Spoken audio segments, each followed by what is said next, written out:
제사 지내 보셨습니까? 저는 모태신앙이고 저희 집안 식구들 모두가 신앙생활을 하고 계셔서 저는 개인적으로 제사를 드린 적이 없습니다. 어떻게 생각하면 제사 문제로 인해서 신앙적 갈등을 겪지 않았으니까 참 감사한 일일 것입니다. 하지만 학창 시절에 제사를 지내는 친구들을 참 부러워했던 적이 있습니다. 왜냐하면 제사를 지낸 다음 날 친구들의 도시락 반찬이 부러워서입니다. 요즘은 대부분 학교에서 급식을 하지만 저를 비롯한 여기 계신 많은 분들께서 학교를 다니실 때는 대부분 다 도시락을 싸셔서 학교를 다니셨을 것입니다. 그런데 제사를 지내고 다음 날 친구들의 도시락 반찬은 항상 다채로웠습니다. 고기 반찬을 비롯하여 평소에 보지 못했던 반찬들도 있었고, 큰 과일, 하지만 그 과일이 항상 윗둥치는 나가져 있는 그런 과일을 가져오기도 하였고, 한식이나 또 다식과 같은, 한과나 다식과 같은 이런 간식들도 학교에 가져오곤 하였습니다. 초등학교 때는 그런 친구들이 참 부러워서 우리 집도 제사를 좀 지냈으면 좋겠다는 참으로 어리석은 생각을 했던 적도 있습니다. 이런 제사의 문화가 우리나라에 있어서 그런지 처음 신앙생활을 하시는 분들 가운데서는 이 구약 성경의 제사를 종종 오해하는 경우가 있습니다. 하지만 구약 성경에 나오는, 그래서 거기에서 이야기하는 제사는 우리나라의 전통적인 제사와는 전혀 다릅니다. 우리나라의 제사는 조상을 기리고, 죽은 조상이지만 이 조상을 잘 모시고 잘 대접함으로 오늘을 살아가는 후손들이 복을 받는 기복적인 요소가 강하다면, 구약 성경에 나오는 제사는 하나님을 향한 것이고, 또한 기복적인 요소보다 하나님과의 그 관계, 하나님과의 바른 관계를 만들어 나가는 데 초점이 맞춰져 있습니다. 즉, 오늘 우리가 하나님과의 바른 관계 가운데 있을 때 참된 행복을 누릴 수 있으며, 세상의 모든 역사를 주관하시는 분이 하나님이시기에 하나님과의 올바른 관계 가운데 있을 때 바르게 삶을 살아갈 수 있다고 믿었습니다. 그런데 문제는 하나님과의 관계가 늘 바르게 유지되지 못한다는 것입니다. 또한 이런 하나님과의 관계를 바르게 유지하지 못하는 가장 근본적인 이유, 가장 원초적인 이유는 바로 죄로 보았습니다. 당연한 이야기입니다. 죄는 생명을 파괴하는 것입니다. 죄의 삭은 사망이라고 성경도 분명히 이야기를 하고 있습니다. 또한 하나님께서는 죄의 어떠한 부분도, 아주 작은 부분이라 할지라도 하나님께서는 결코 죄의 어떠한 부분도 용납하실 수 없다 분명히 말씀하셨습니다. 예컨대 에덴 동산에서 아담과 하와를 한번 생각해 보십시오. 아담과 하와가 에덴 동산에서 추방당한 이유는 단순히 그 열매 하나를 먹어서가 아닙니다. 그것을 먹지 말라는 것은 하나님의 명령이고, 이 하나님의 명령을 외면한 죄의 결과이기 때문에 그들은 에덴 동산에서 쫓겨났던 것입니다. 우리 하나님은 은혜로우시고 자비하시지만, 그 은혜롭고 자비하다는 것은 우리가 죄를 지어도 용서해 주시고 죄를 지어도 용납해 주시는 은혜로움과 자비로움이 아니십니다.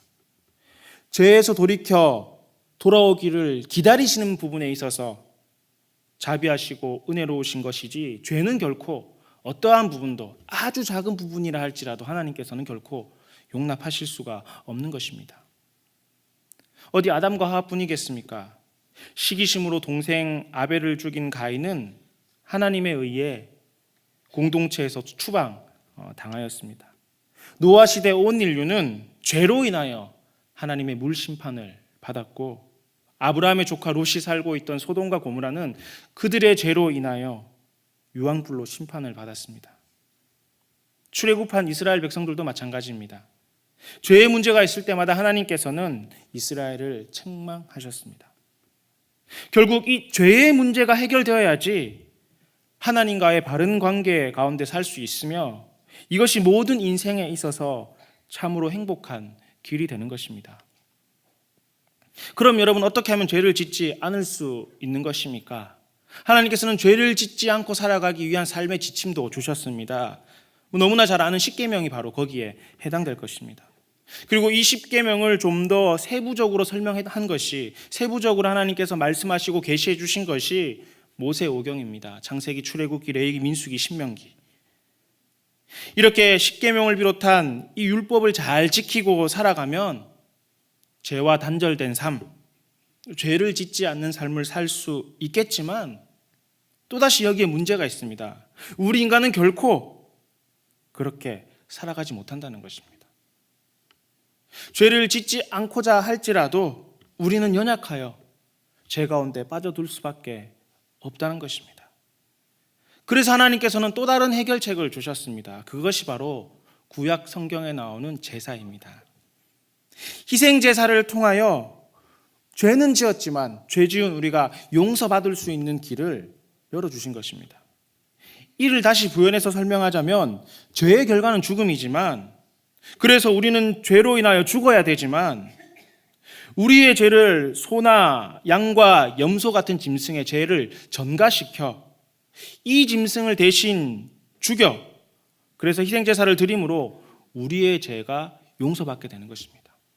우리 안에 있는 이 죄를 이 짐승에게 전가시키고 우리가 죽어야 되는 것을 이 짐승이 대신 죽음으로 우리의 죄가 용서받는 그런 방법을 통해서 우리의 죄가 용서받는 길을 열어주셨다는 것입니다.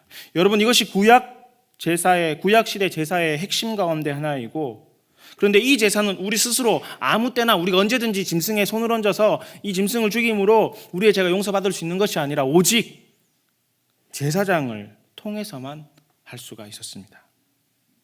그러므로 구약시대 제사장은 거룩하신 하나님과 인간 사이에 있는 중재자와 같은 역할을 감당하였습니다. 제사장이 없이는 결코 하나님께 나갈 수가 없었던 것입니다. 특별히 이 제사장들이 여러 명 있었는데 그 가운데 가장 높은 제사장을 가리켜 대제사장이라고 불렀습니다. 그리고 이 대제사장은 여러 제사장들과 달리 그만이 할 수 있는 유일한 임무도 따로 있었습니다. 그것은 바로 대속죄일인 7월 10일에 여호와 하나님의 영광이 임하시는 지성소로 들어가는 일입니다. 이는 여호와 하나님께서 정하신 규례입니다. 성막을 만들었지만 그 지성소에는 아무나 들어갈 수가 없었습니다.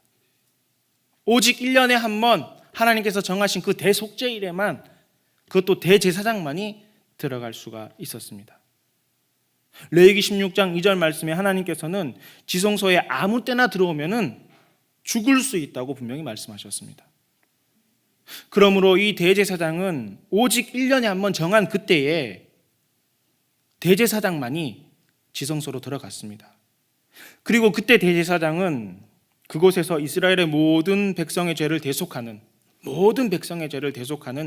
희생 제사를 드리고 죄로 인하여 분리되었던 여호와 하나님과 인간 사이를 화해시키는 막중한 사명을 행하였던 것입니다.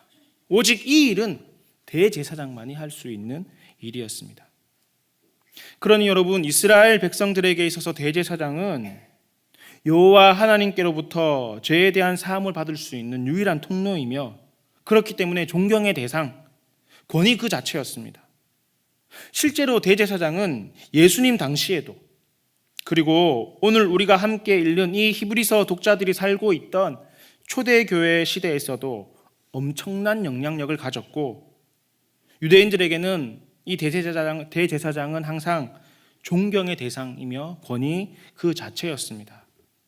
아시다시피 남유다가 바벨론으로부터 멸망당하고 포로로 끌려가게 되므로 이 이스라엘이라는 나라는 완전히 멸망당하고 왕은 없었습니다.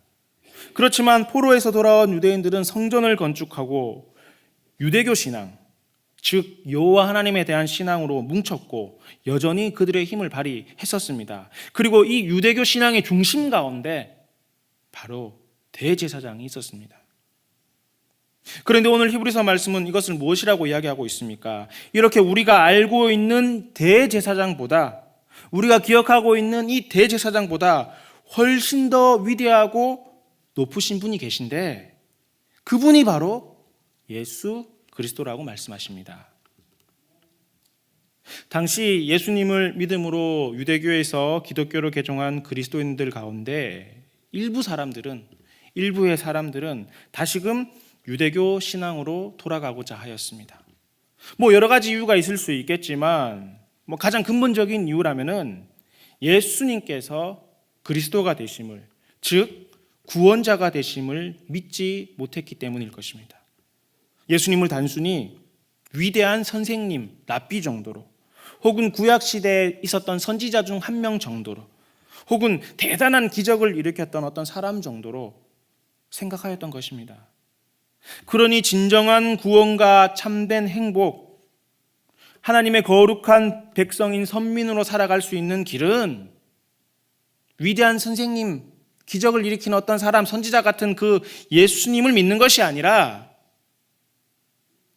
모세의 율법을 따르고 그동안 해왔던, 관습처럼 해왔던 대제사장을 통하여 제사를 드리며 살아가는 길이 옳은 길이고 거기에 구원이 있다고 그들은 생각했던 것입니다. 그래서 히브리서 기자는 계속해서 이 예수님이 단순히 위대한 스승, 선지자가 아님을 이야기하고 있고, 예수님께서는 그 무엇과도 비교할 수 없는 하나님의 아들이시며 유일한 구원자 되심을, 그래서 예수 그리스도의 우월하심에 대해서 계속해서 이야기하고 있는 것입니다. 여러분, 히브리서의 전체 구조도 그렇습니다. 히브리서의 구조를 여러 가지 방향으로 나눌 수 있겠지만 히브리서가 총 13장으로 기록되어 있는데요, 1장부터 10장까지에 있는 내용은 대체적으로 예수 그리스도의 우월성, 예수님이 우월하신 분이시다, 예수님은 그 누구과도 비교하셔서 비교 대상도 아니시지만 비교에도 뛰어나신 분이시다, 이것을 이야기하고 있고요. 그 다음 11장부터 13장까지는 믿음의 우월성에 대해서, 믿음의 우월함에 대해서 이야기합니다. 그래서 우리가 잘 알고 있는 히브리서 11장은 믿음장이라고 부르고 있지 않습니까? 그리고 그동안 살펴본 히브리서의 대략적인 내용도 이와 같습니다. 1장부터 10장 가운데 있는 여러 가지 내용들이 있지만 그 핵심적인 내용들을 본다면 천사보다 뛰어난 예수 그리스도, 1장에 나오는 말씀이시죠. 모세보다 뛰어난 예수 그리스도, 3장에 이런 성경의 이야기가 있지 않습니까? 그리고 오늘 본문 말씀처럼 아론보다 뛰어난 예수 그리스도, 아론은 대제사장을 대표하는 인물인데 그 대제사장보다 예수님이 뛰어나시다는 겁니다. 그리고 오늘 우리가 보지는 않았지만 그 이후에는 옛 언약보다 뛰어난 새 언약에 대한 그런 말씀들이 있습니다. 유대인들에게 천사는 세상에서 하나님의 일을 돕는 존재로서 신약시대에 대중적으로 유표된 다른 유대적 가르침을 본다면 천사들이 사람들의 요청을 하나님께 아뢰고 그를 위하여 중재한다고 생각했습니다. 그래서 유대인들은 당시 천사가 뛰어나다고 생각했는데 히브리서 기자는 아니라는 것입니다. 예수님이 훨씬 더 우월하시다는 겁니다. 또한 유대인들에게 모세는 위대한 지도자입니다. 가나안 땅에서 피를 흘려 땅을 쟁취했던 여호수아도 있었고 다윗과 솔로몬과 같은 위대한 왕들도 있었지만 모세는 그들보다도 뛰어난 지도자이고 특별히 율법의 제정자이며 그는 하나님의 음성을 듣고 율법을 기록하였고 시내산에서 십계명을 받았으며 민족을 위해서 중보했던 지도자입니다. 모든 유대인들이 존경하는 그 모세보다도 예수님은 뛰어나다고 히브리서 기자는 이야기하였습니다. 그리고 오늘 본문의 아론도 마찬가지입니다. 아론은 제사장 가운데 가장 대표적인 인물이라고 할 수 있을 것입니다. 하나님께서는 직접 아론을 택하셔서 제사장으로 삼으시고 그를 이스라엘의 초대 대제사장으로 삼으셔서 그의 자손들에게 그 직무를 이어가게 하셨습니다. 그러므로 히브리서 기자는 유대교로 돌아가고자 하는 성도들에게, 유대교가 훨씬 더 좋다고 생각하는 그들에게, 그들이 그토록 존경하는 천사, 모세, 아론보다 예수님께서는 훨씬 더 위대하신 분임을 계속해서 이야기하고 있는 것입니다. 자, 그렇다면 여러분, 왜 예수님께서는 천사와 모세와 아론보다 뛰어나신 분이신가요? 여러 가지 우리 안에 이야기할 수 있겠지만 오늘 성경을 통해서 한번 본다면 우리 9절 말씀을 함께 보겠습니다. 우리 9절 말씀 함께 읽겠습니다. 시작. 온전하게 되셨은즉 자기에게 순종하는 모든 자에게 영원한 구원의 근원이 되시고. 아멘. 그렇습니다, 여러분. 예수님만이 우리의 영원한 구원의 근원이 되시는 줄 믿습니다. 모세가 들어갔던 가나안 땅은 영원한 안식을 주는 땅이 아닙니다. 모세를 통하여 주신 율법 역시 온전한 구원의 방법이라고 말할 수 없습니다. 아울러 아론과 같은 대제사장을 통한 구약의 희생제사 역시 영원히 완전한 대속의 방법이 되지는 못합니다. 오직 예수님만이 영원한 구원의 근원이 되시는 줄 믿습니다. 그렇다면 이제 오늘 본문 말씀을 통하여 왜 예수님께서 영원한 구원의 근원이 되시며 예수님의 어떤 부분이 대제사장의 대표라고 지칭되는 아론보다 훨씬 위대하신 큰 대제사장이 되시는지 함께 살펴보겠습니다. 먼저 예수님께서는 우리의 구원에 있어서 특별히 우리의 죄를 사하여 주시는 부분에 있어서 아론과 같은 대제사장의 역할을 감당하셨습니다. 우리 히브리서 5장 1절 말씀을 함께 읽겠습니다. 대제사장마다 사람 가운데서 택한 자이므로 하나님께 속한 일에 사람을 위하여 예물과 속지 않은 제사를 드리게 하나니. 아멘. 대제사장의 역할에 대해서 앞서 이야기하였듯이 대제사장은 하나님과 속한 일, 즉 하나님과 관계된 일을 위하여 선택받은 사람입니다. 그리고 그 대제사장은 인간의 죄를 위하여 깨어진 하나님과의 바른 관계를 위하여 구약의 희생제사를 집례하고 이를 통하여 속죄함을 받게 하였습니다. 또한 이 대제사장은 사람 가운데 택한 자이기 때문에 우리 2절 말씀을 한번 보시겠습니까? 무식하고 미혹된 자를 용납할 수가 있다는 것입니다. 대제사장은 신이 아니라 사람이라는 거죠. 사람이기 때문에 무식하고 미혹한 자를 용납하는 것입니다. 왜냐하면 그도 인간으로 연약한 사람이기 때문에 그렇다는 것입니다. 마찬가지로 예수님께서도 이런 부분에 있어서 대제사장적 사명을 감당하셨습니다. 예수님께서도 죄로 인하여 하나님과의 관계가 단절된 우리 인간을 위해서 이 땅에 오셨습니다. 그리고 스스로 제물이 되시어 하나님과 우리의 관계를 화목하게 하여 주셨습니다. 즉 우리 인간의 죄의 문제를 해결하여 주신 것입니다. 이런 예수님 역시 신으로 이 땅에 오신 것이 아니라 인간의 몸으로 오셨기 때문에 우리의 연약함을 누구보다도 잘 알고 계시고 이해하시는 분이신 것입니다. 오늘 본문의 말씀은 아니지만 우리 지난주에 이 동일선상에 있는 말씀인데요. 우리 지난주에 봤던 우리 히브리서 4장 15절과 16절 말씀, 우리 이 말씀 한번 함께 읽겠습니다. 시작. 우리에게 있는 대제사장은 우리의 연약함을 동정하지 못하실 리가 아니요 모든 일에 우리와 똑같이 시험을 받으신 이로되 죄는 없으시니라. 그러므로 우리는 긍휼하심을 받고 때를 따라 돕는 은혜를 얻기 위하여 은혜의 보좌 앞에 담대히 나아갈 것이니라. 아멘. 자, 오늘 말씀 한번 보십시오. 우리에게 있는 이 대제사장, 즉 예수님께서는 우리의 연약함을 동정하여 주시는 분이라는 겁니다. 왜냐하면 우리와 똑같이 시험을 받으셨기 때문에, 그래서 우리를 잘 알고 계시고 우리를 이해하신다는 겁니다. 그 예전에 코미디 프로그램 그런 유행어가 있지 않아요? 느낌 아니까. 그 혹시 오래된 유행어인데 기억하시죠? 예수님께서는 우리의 인간의 몸을 입으셨기에 우리를 아신다는 겁니다. 어떠한 고난과 고통 가운데 살아가는지 알고 계시고 얼마나 연약한지도 주님께서는 알고 계시다는 겁니다. 그래서 무엇이라고 합니까? 16절 말씀, 때를 따라 필요 적절한 때에 하나님께서는 우리에게 돕는 은혜를 베풀어 주신다는 겁니다. 우리를 알고 계시니까, 우리를 이해하시니까. 이렇게 예수님께서는 단순히 신적인 능력만으로, 그러니까 신의 몸으로만 대제사장이 되신 것이 아닙니다.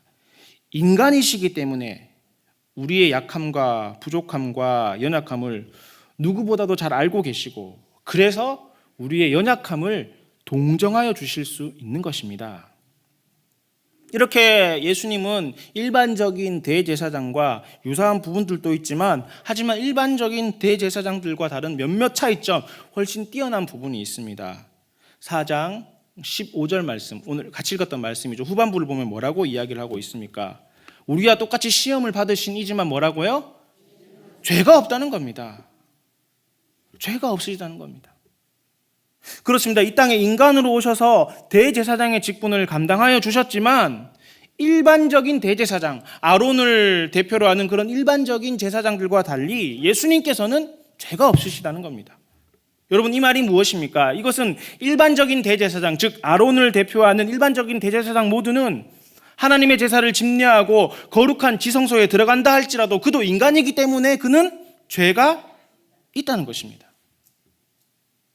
다시 오늘 본문 말씀으로 한번 돌아와서 보겠습니다. 우리 히브리서 5장 3절 말씀입니다. 함께 읽겠습니다. 그러므로 백성을 위하여 속죄제를 드림과 같이 또한 자신을 위하여서도 드리는 것이 마땅하니라. 이 대제사장이 이스라엘 백성들의 죄를 속죄하는 속죄제를 집례하기는 하지만 그도 죄인이기 때문에 자기 죄를 위하여 속죄의 제사를 드려야 한다는 것입니다. 실제로 이 대속죄를 어떻게 이 제사를 지내고 어떻게 해야 되는지 이 규례가 레위기 16장에 자세히 기록되어 있는데요. 이 지성소로 들어가기 전에 이 이스라엘 백성들을 위한 속죄제를 드리기 전에 반드시 가장 먼저 대제사장 본인을 위한 속죄 제물을 먼저 드려야 된다고 성경은 분명히 말씀하고 있습니다. 그러므로 예수님은 아론과 같은 대제사장, 그래서 속죄의 역할을 감당하시지만 아론보다 훨씬 뛰어난 분이십니다. 아론처럼 인간으로 오셨기 때문에 동일하게 아론처럼 모든 인간의 연약함을 잘 알고 있기도 하지만 아론과 다르게 예수님께서는 죄가 없으십니다. 물론 예수님께서 이렇게 대제사장이 되시는 것은 스스로 내가 대제사장 하고 싶으니까 내가 대제사장 해야지 해서 되는 것이 아닙니다. 아론 역시 자기가 나는 대제사장을 하고 싶으니까 대제사장을 해야겠다 이렇게 해서 대제사장이 된 것이 아니지 않습니까? 하나님께서 아론을 직접 택하셔서 그를 제사장으로 임명해 주셨습니다. 더불어 이에 시기하고 질투하는 이스라엘 백성들에게 아론의 지팡이에게 싹이 나게 해서 하나님께서 택하여 주셨음을 이스라엘 백성들 모두에게 증거해 주시기도 하셨습니다. 즉 아론도 스스로 대제사장이 되신 것이 아니라 하나님께서 그를 택하여 대제사장이 되게 하셨다는 것입니다. 임명받았다는 것입니다. 오늘 본문 4절 말씀은 이것을 이야기합니다. 예수님께서도 스스로 대제사장이 되신 것이 아니라 하나님께서 택하여 세우셨다고 말씀하십니다. 이걸 조금 다른 말로 이야기하면 이것은 하나님께서 계획하신 일이라는 것입니다. 우리 본문 5절과 6절 말씀 우리 함께 더 보시도록 하겠습니다. 함께 읽겠습니다. 또한 이와 같이 그리스도께서 대제사장 되심도 스스로 영광을 취하심이 아니요 오직 말씀하신 이가 그에게 이르시되 너는 내 아들이니 내가 오늘 너를 낳았다 하셨고 또한 이와 같이 다른 데서 말씀하시되 내가 영원히 멜기세덱의 반차를 따르는 제사장이라 하셨으니. 아멘. 이 예수님께서 택함을 받았다, 이것은 하나님께서 계획되신 일이라는 것을 이야기할 때 이 히브리서 기자는 구약 성경에 인용된 말씀들을 구약 성경을 인용하여 이것을 증거하고 있습니다. 너는 내 아들이니 내가 오늘 너를 낳았다. 시편 2장 2편 7절의 말씀입니다. 즉 이미 오래전에 하나님께서는 택하셨다는 겁니다. 또한 6절 말씀을 인용한 말씀은 시편 110편 4절 말씀인데요. 내가 영원히 멜기세덱의 반차를 따르는 제사장이라 말씀하십니다. 즉 아론과 아론 자손처럼 하나님께서 택하셨지만 아론의 자손이 아니라 멜기세덱의 반차, 그러니까 멜기세덱의 서열을 따라서 대제사장이 되게 하셨다는 것입니다. 그런 예수님께서 나는 인간의 몸을 입고 지상에 내려가서 내가 대제사장을 해야지, 이게 아니라 하나님께서 그렇게 임명하시고 멜기세덱의 서역을 따라서 대제사장이 되게 하신 것이라는 겁니다. 이것에 대해서 오늘 본문 10절의 말씀에 다시 한 번 더 이것을 이야기하는데요. 우리 5장 10절 말씀입니다. 하나님께서 멜기세덱의 반차를 따른 대제사장이라 칭하심을 받으셨느니라. 아멘. 멜기세덱의 서열을 따르는 대제사장이 되게 하셨다는 겁니다. 멜기세덱에 대해서는 이야기할 것이 굉장히 많이 있는데요. 이 멜기세덱은 창세기 14장에 나오는 왕인 동시에 지극히 높으신 하나님의 제사장이라고 이야기하고 있습니다. 아브라함이 전쟁 가운데 승리하고 이 멜기세덱에게 11조를 바쳤고, 멜기세덱은 이런 아브라함을 축복하였습니다.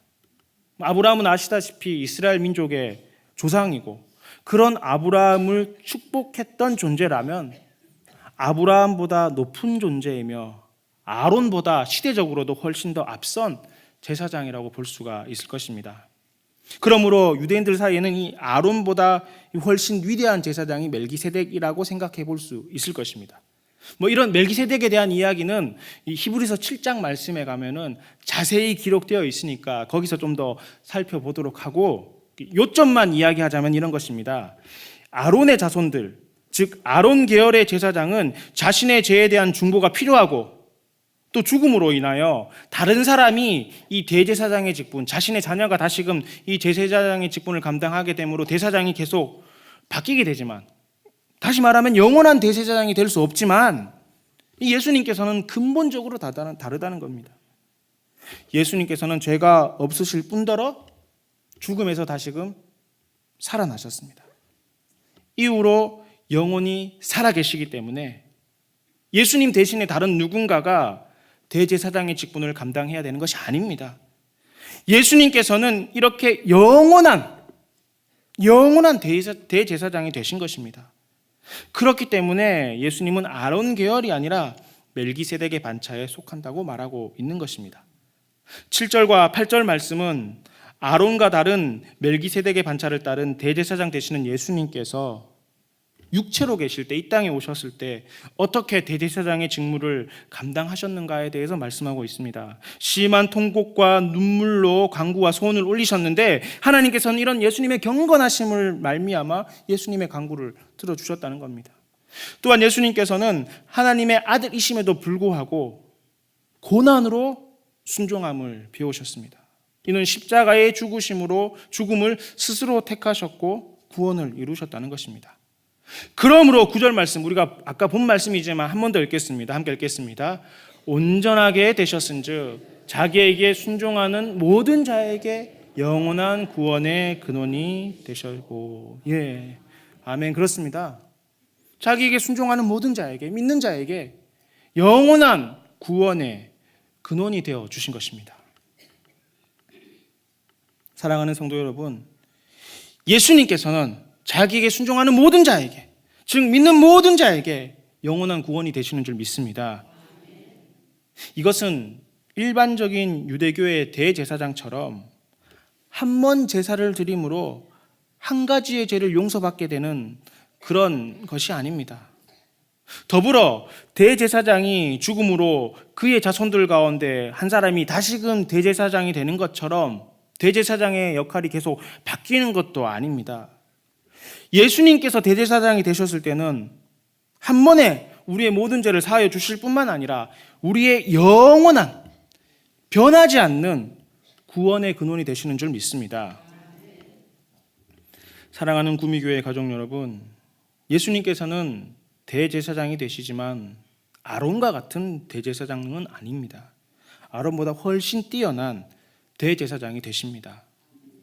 물론 대제사장으로 아론이 가지는 모든 특징도 가지고 있습니다.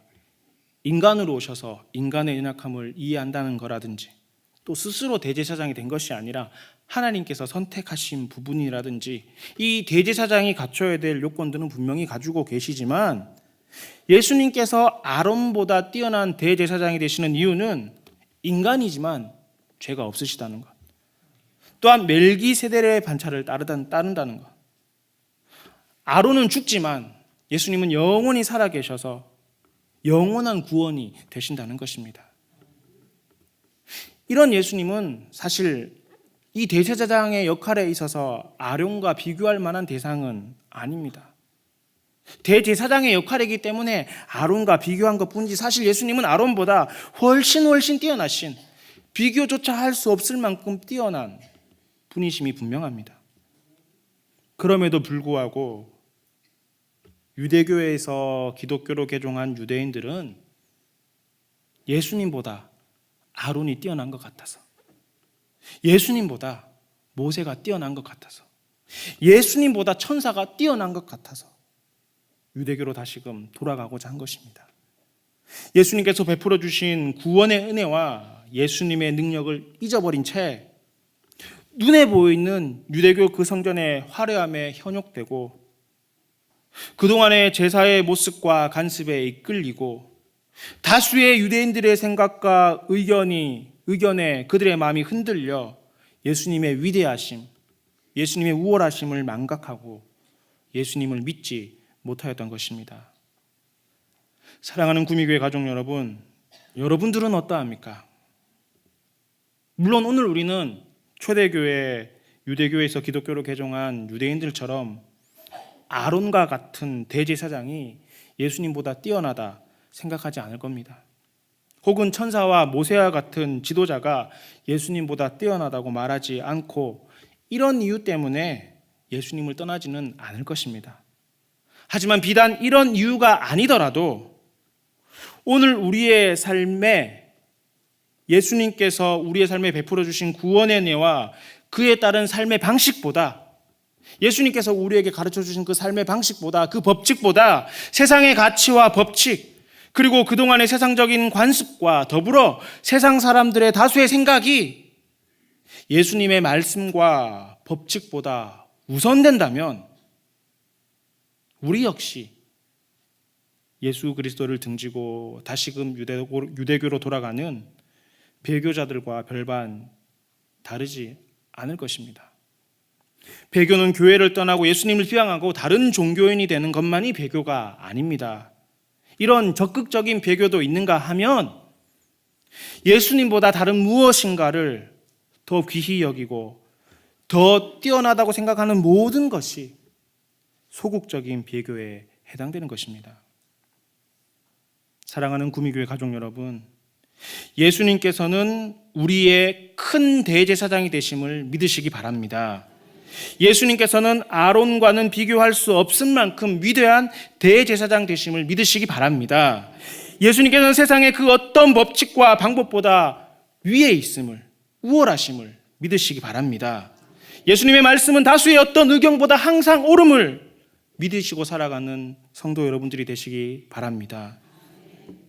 이런 예수 그리스도에 대한 믿음과 확신으로 배교의 시대 가운데 온전한 믿음을 세워가는 성도 여러분들이 되시기를 간절히 축원합니다. 함께 기도하시겠습니다. 거룩하신 아버지 하나님, 죄와 허물로 죽을 수밖에 없는 저희를 구원하시기 위하여 큰 대제사장이 되어주심을 감사합니다. 저희의 큰 대제사장이 되어주신 주님께서는 친히 육신의 몸을 입으시고 이 땅에 오시어 저희의 연약함을 동정하시고 저희를 도와주실 뿐만 아니라 저희의 죄에 대한 속죄의 제사를 드림으로 하나님과 화목하게 하여 주심도 감사드립니다. 이렇게 위대하고 높으신 주님보다 유대교의 옛 언양과 희생제사의 방법을 그리워하며 다시금 유대교로 배교하고자 하는 일부 어리석은 초대교회 성도들처럼 오늘 저희도 주님보다 세상의 방법과 법칙을 더 뛰어나고 옳다고 생각하는 어리석음과 아둔함이 없는지 다시금 저희를 돌아봅니다. 혹 이런 어리석음과 아둔함으로 주님을 경히 여겼다면 주님 용서하여 주옵소서. 예수님께서 길이요 진리요 생명이 되심을 반드시 기억하고 세상의 그 어떤 방법과 의견보다 예수님이 가장 귀하고 옳음을 온전히 믿고 세상 가운데 주님을 온전히 신뢰하는 주님의 자녀가 되게 하여 주옵소서. 저희의 영원한 구원의 근원이 되시는 귀하신 예수 그리스도 이름으로 기도드리옵나이다. 아멘.